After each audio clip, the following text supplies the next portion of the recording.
lột đi cho đập bùn này châu con nó pi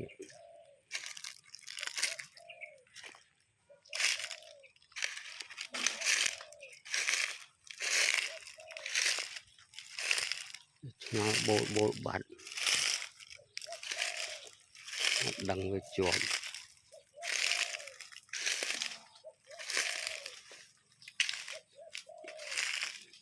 này tàu trái bên cọp mùi lọt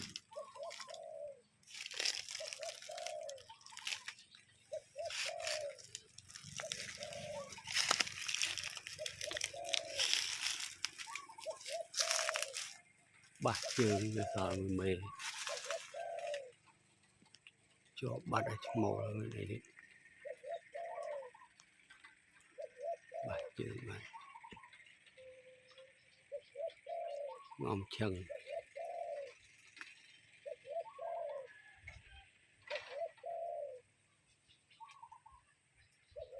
tu trai